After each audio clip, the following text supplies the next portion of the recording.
안녕하세요. 미국 유학고수 TV 시청자 여러분들, 유학고수입니다. 오늘 얘기해볼 내용은요, 지난 시간에 이어서 박사들이 미국 박사과정에서 왜 나가게 되는지 그 얘기를 해볼게요. 오늘은 두 번째 제가 생각할 때 가장 큰 이유인 두 번째 나가는 이유는 퀄 시험에 떨어져서요. 퀄 시험이라고 들어봤나요? 박사과정 중에는 석사과정에는 없어요. 석사는 그냥 수업 듣고 논문 쓰고 나가면 되는데, 졸업하면 되는데, 박사과정 같은 경우는 코스 수업 듣고 그 다음에 퀄 시험을 패스해야 돼요. 그 다음에 논문 쓰고 나가는 거예요. 그러니까 퀄 시험이라는 게 하나 더 있어요. 그게 석사와 다른 점이죠. 그러니까 박사가 그 기간만 긴 게 아니라 퀄 시험이라는 난관이 하나 더 있어요. 그래서 이제 박사과정이 또 이게 어려운 이유 중에 하나죠. 근데 일단 퀄 시험이라는 게 뭐냐면 한국말로는 박사 자격 시험이에요. 이게 국내 대학원에도 있어요. 국내 대학원도 있고 미국 대학원도 있어요. 그래서 퀄 exam이라고 불러요. 그래서 그냥 박사과정 학생들끼리 그냥 퀄 시험이라고 해요. 퀄 아니면 그냥 퀄 시험. 근데 참고로 제가 이제 한국에서 대학원 생활 안 해봐서 한국 퀄 시험은 어떻게 진행되는지 몰라요. 그거는 이제 그게 궁금하면은 주변에 이제 한국에서 박사하신 분들한테 물어보시면 되고, 저 같은 경우는 이제 미국에서 박사과정 했기 때문에 미국 제가 나온 학교만 알고 있죠. 근데 이제 제가 나온 학교 같은 경우는 어떻게 퀄 시험을 보냐면, 제가 다녔던 학교 같은 경우는 다이렉트 PhD 과정의 경우는 박사과정 3년 차쯤에 봐요. 근데 저 같은 경우는 다른 학교에서 50건 정도 되는 미국의 학교에서 석사를 마치고 이 10위권의 학교에 박사과정에 들어온 거거든요. 그러니까 이게 한국처럼 제가 여러 번 말씀드렸지만 석사 마치고 박사 가는 게 아니라 그냥 다이렉트 PhD 과정이 있어요. 학부 마치고 바로 PhD 가는 과정이 있고 석사 과정이 있는 거예요.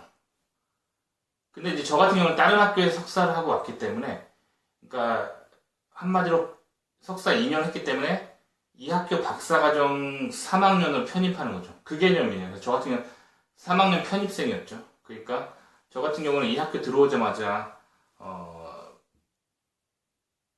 그 바로 다음 학기에 바로 갔어요. 그러니까 한 학기 만에 갔어요. 근데 이 학교를 계속 다니는 애들 같은 경우는 이제 2년 마치고 3년 차 되는 이제 첫 학기 끝나고 보는 거죠. 근데 저 같은 경우는 바로 갔어요. 근데 그 차이가 있죠. 그래서 이제 그 시험 같은 경우는 어떻게 구성되어 있냐면, 저희 학교 같은 경우는 8과목으로 구성되어 있어요. 8과목. 8과목이었는데, 돌아보면은, 그렇게 어려운 문제가 아니었어요. 그러니까, 4과목 정도는 뭐였냐면, 그 학교 석사 과정에서 그냥 배우는 기본 수업 있잖아요. 기본 석사 과정의, 수업 4과목을 보고, 대표 과목, 그러니까 그 과를 대표하는 과목. 그리고 나머지 4과목은 뭐였냐면, 학부 때 어느 과든지 주요 학부를 대표하는 과목 있잖아요. 그거 4과목, 이렇게 8과목을 봤어요. 근데 이 시험이 그렇게 어려운 시험이 아니었어요. 어려운 시험이 아니야, 진짜. 그런데 제가 지금 이걸, 솔직히 말하는데, 근데 저는 그 시험에 떨어졌었어요. 근데 제가 이거를 되게 부끄러운 나의 과거인데, 얘기할 수 있는 이유가, 제 얼굴을 가리고 있기 때문에. 사실 제가 이 채널을 할 때, 얼굴을 까고 할까 가리고 할까 되게 고민했었어요. 근데 얼굴을 오픈하고 하면은 내 인생의 어두운 얘기를 잘 못할 것 같아. 근데 그것도 내 삶의 한 부분이잖아요. 근데 그것들이 시청자들에게 되게 도움이 될 것 같아. 내 어두운 과거도. 왜냐면 그 실패를 공유했을 때 그 사람들이 그걸 듣고, 나는 이 실패를 하지 말아야겠다라고 어떤 예시가 될 수 있으니까. 근데 사실 내가 너무 그런 얘기를 하는데 너무 창피했어요. 그래서 얼굴을 가리고 이제 좀 하면 부담이 덜하잖아요. 그래서 얘기하는 거예요. 그래서 진짜 이게 되게 나의 부끄러운 과거인데, 퀄 시험에 떨어졌어요. 근데 지금 돌아보면 그 시험이 절대 어려운 시험이 아니었어요. 근데 왜 떨어졌냐면, 떨어진 이유가 있어요. 제 변명을 들어봐요. 일단 석사 과정에 했었던 이 4과목은 기본적으로 이제 미국의 그 전공 쪽으로 석사 과정을 무난히 마친 사람이면 누구나 이제 할 수 있도록 풀 수 있도록 그냥 석사과정에 그냥 기본 수업들이었어요. 근데 문제는 내가 떨어진 거는 이 학부 4과목 중에서 한 과목을 꽈라고 한 거야. 그러니까 그때 시스템이 어떻게 됐냐면 저희 학교 같은 경우는 전체 이 4과목 했었는데 4과목이 8과목이에요. 8과목. 과목을 다 봐가지고 평균이 80점을 넘어야 돼요. 평균 80점 넘어야 되는데 그러면 패스인데 한 과목이라도 꽈락을 하면 안 돼요. 꽈락은 뭐냐면 그러니까 평균이 80점을 넘어도 그때 제가 평균이 80점 넘었거든요. 평균이 80점 넘어도 한 과목이 70점 미만인 과목이 있으면 그거 꽈락이에요. 그러니까 꽈락이 그러니까 그때 제가 8과목을 봐가지고 8과목 봐가지고 평균이 80점을 넘었어요. 그 얘기는 근데 다른 어떤 과목에서는 되게 잘 본 것도 있었단 말이에요. 근데 난 통과한 줄 알았는데 한 과목이 70점이 안 됐어. 한 과목이 100점 만점에. 그래가지고 그럼 꽈락이거든요. 꽈락이면은 떨어진 거야. 근데 다행인 거는 제가 다녔던 학교는 그 패자 부활전이 있어요. 그러니까 한 번 떨어지면은 두 번째 기회가 주어져요. 두 번째 기회죠.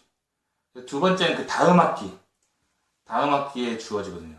그래서 다음 학기 그 수업 다 끝나고 방학 때 이제 콜 시험은 저희 학교 같은 방학 때 봤어요. 그 학기 동안은 그 학기 수업을 하고 그 끝나고 이제 방학 때 좀 한가할 때 이제 과사에서 부르는 거야. 그래서 이제 봤었어요. 저희 학교는 그랬어요. 근데 두 번째 시험에서 붙었으니까 제가 박사를 땄겠죠. 두 번째 시험 붙었어요. 근데 어쨌든 이 과정에서 마음고생을 많이 했어요. 마음고생을 많이 했는데 그런 얘기를 좀 해드리려고 이 시간에 그 얘기 해드리면 좀 도움이 될 것 같아요. 그래서 첫 시험에 꽈락을 했어요. 한 과목을. 근데 왜 꽈락을 했냐면 그게 사실 대학원 과목이 더 어려운 거잖아요. 학부 과목 4과목보다. 근데 대학원 과목은 패스했는데 학부 과목에서 한 과목을 꽈락을 한 거예요. 근데 이게 왜 꽈락을 했냐면 이게 절대 어려운 시험이 아니에요. 그러니까 그 학교 과정을 성실하게 따라가면 누구나 패스를 할 수 있는 건데 나는 왜 꽈라고 했냐면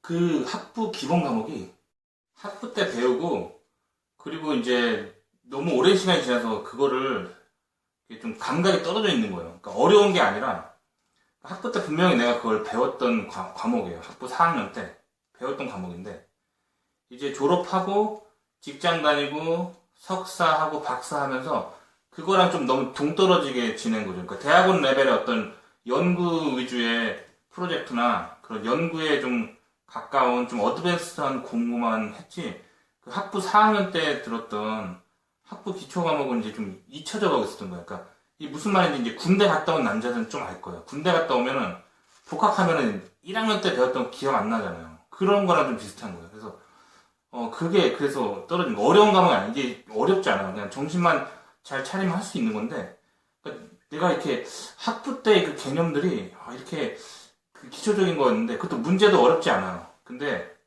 그것 때문에 떨어진 거죠. 그래가지고 그래서 과사에 불려왔어. 그때 학과장이 딱 얘기하더라고. 콜 시험에 떨어져가지고 이제 다음 한 번만 더 떨어지면은 너는 이제 여기서 이제 짐 싸서 나가야 되는 거 알고 있지? 그러는 거예요. 그래서 내가 알고 있다고. 그리고 제가 있었던 과 같은 경우는 콜 시험 떨어지면은 2차로 다음 학기 끝나고 패자 부활전이 주어지는데 근데 이제 그게 그냥 주어지는 게 아니라 약간 그게 뭐 이렇게 약간 벌칙처럼 벌칙 좀 웃긴데 벌칙처럼 이제 페널티가 있는데 뭐냐면 그 꽈락 떨어진 그 과목의 수업을 들어야 돼요. 그래서 근데 그게 학부 4학년 과목이라 가지고 진짜 창피한데 그래서 학부 4학년 과목을 이제 다시 들었어요. 그래서 미국 이제 학부 애들이랑 같이 이제 학부 그 4학년 수업 들었어요. 근데 이제 미국은 이제 4학년 수업 같은 경우는 이제 오픈돼 있어요. 대학원에. 학부 4학년 수업은 대학원에 오픈돼 있어서 이제 석사 이제 첫 학기 학생들이나 이런 사람들이 들을 수 있게 돼 있어요. 어차피 그래서 그게 이제 대학원 학점으로 인정을 받을 수가 있어요. 그 학부 4학년 수업은. 그래서 이제 그러니까 학부 그 코드가 4 몇으로 시작하는 거, 뭐 401, 402, 403 이런 식으로 그렇게 시작되는 과목 코드로 시작되는 건데 이제 4로 시작되는 거는 학부에서는 4학년들 주로 많이 듣는데, 이건 뭐 대학원 크레딧으로 인정받을 수 있는 거예요. 그래서 뭐 그 페널티 때문에 내가 뭐 졸업을 더 늦게 하거나 그러진 않았어요. 어차피 이제 그 대학원 학점 몇 점 채워야 되는 게 있잖아요. 거기에 이제 포함이 돼서, 근데 이제 좀 이제 창피했던 건 이제 그 퀄 떨어져서 이제 과에서 강제로 들으라고 해서 이제 그거를 그 4학년 수업을 들었다는 게 이제 그게 좀 창피한 거죠. 그래서 그걸 이제 들었어요. 들어가지고 이제 그 다음 학기는 퀄 시험 패스했죠. 패스한 거예요. 같은 경우는 퀄 시험 패스했잖아. 난관을 통과한 거예요. 퀄 시험 패스하면 퀄 시험 패스했다는 영수증을 줘요. 근데 그 영수증 무슨 물건 사고 주는 영수증처럼 영수증을 줘요. 그래서 영수증에 퀄 시험 몇 월 며칠 패스한 게 있어요. 그 영수증은 나중에 졸업할 때 이제 그 졸업 그 리퀘어먼트를 체크하는 그 부서에다가 이제 제출하면은 이제 졸업할 때 여러 가지 리퀘어먼트가 있거든요. 영수증 뭐 그 대학원에 필요 학점 다 과목 다 이수했다는 영수증도 있어요. 그것도 있고, 그 다음에 이제 퀄 시험 패스했다는 영수증도 있고, 그 다음에 또 뭐가 있냐면 그 박사과정 이제 디펜스 하기 전에 프리리미너리라고 해서 프리림이 뭐냐면 박사 논문 디펜스 하기 전에 이제 뭐랄까 예비 심사 같은 게 있어요. 그것도 이제 영수증을 줘요. 그거 영수증이랑 그다음에 박사과정 그 논문 패스한 거 이제 그걸 이제 디펜스라고 그러는 디펜스를 패스한 다음에 이제 그 영수증이랑 이거 제출하면 이제 박사 학위가 나오는 거예요. 그걸 다 체크한다는 학교에서. 그래가지고 그런 식으로 이제 다 패스를 했었죠.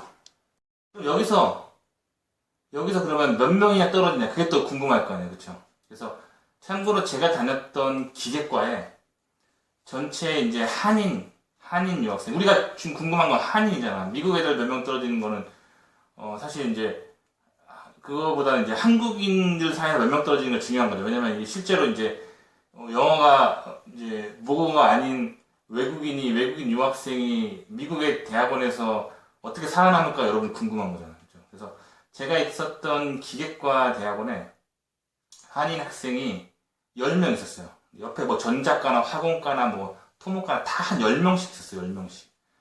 그래가지고 이 10명 중에 퀄 시험 1차에서 3명이 떨어졌어. 나만 떨어진 게 아니야. 10명 중에 3명이 떨어졌어. 그러니까 7명은 살아남았고 내가 이제 나를 포함해서 3명이 떨어졌어. 2차 시험은 이제 3명이 봤단 말이에요. 근데 거기서 3명 중에서 2명이 2차 시험에 패스하고 1명은 두 번째 떨어졌어. 그래가지고 얘는 그래서 이제 이런 경우는 이제 석사만 받고 나가는 거예요. 석사만 받고 나가는 거예요. 그래서 제가 좀 마음 아프죠. 그래서 그 친구 이제 나갈 때 이제 밥 사주면서 잘 가라고 하고 빠이빠이 했죠. 그래서 이제 석사만 받고 나가는 거예요. 그럼 그 친구는 이제 어떻게 됐냐면 그 친구 할 수 있는 초이스는 2개가 있어요. 이제 이 과에서는 이제 끝난 거예요. 그래서 다른 학교 기계과 박사학위에 다시 입학하든지 그런 초이스가 있고, 그 다음에 또 어떤 초이스가 있냐면 우리 학교에 이미 이제 대학원에 입학한 거잖아. 입학한 건데 퀄 시험에 떨어진 거잖아. 하지만 그 박사는 못 가지만 석사까지 코스수업을 완료한 시점에서 이 시험을 본 거잖아. 그러니까 적어도 석사 정도는 받고 나갈 수가 있어. 그래서 어떻게 하냐면 기계과에 석사를 받은 다음에 같은 학교 뭐 전자과나 뭐 이런 데 좀 비슷한, 약간 예를 들면 기계과는 전자과랑 좀 약간 비슷한 게 있어. 뭐 예를 들면 로봇 컨트롤 이런 거는, 아니면 뭐 전기 자동차 뭐 이런 쪽으로는 좀 비슷하게 겹치는 게 있어요. 애매하게. 그런 쪽으로는 전자과에서 찾으면 되는 거야. 그런 식으로 이제 하면은 같은 학교니까 우리 과 교수님들이 예를 들면 그동안 좋은 학생으로 잘 보였다면 추천서를 받을 수가 있어. 그러면 전자과에 들어갈 확률이 생판 모르는 애들보다 훨씬 낫겠죠. 그런 식으로 또 살아남는 인간들이 있어요. 인간들이 있고. 살아남을 수 있는 방법은 많은데, 이 친구 같은 경우는 그게 너무 멘붕이었던 거야. 그게. 그래가지고, 결국에는 이 친구는 다시 그 일어설 힘을 이제 얻지 못하더라고요. 그래서 그냥 이 친구는 그냥 석사만 받고 나가버렸어요. 그래서 요런 이렇게 어려운 난관들을 기다리고 있다는 거를 좀 얘기해주고 싶어요. 그래서 어때요? 좀 도움이 되셨나요? 도움이 되시기를 바라고요. 좋아요, 구독.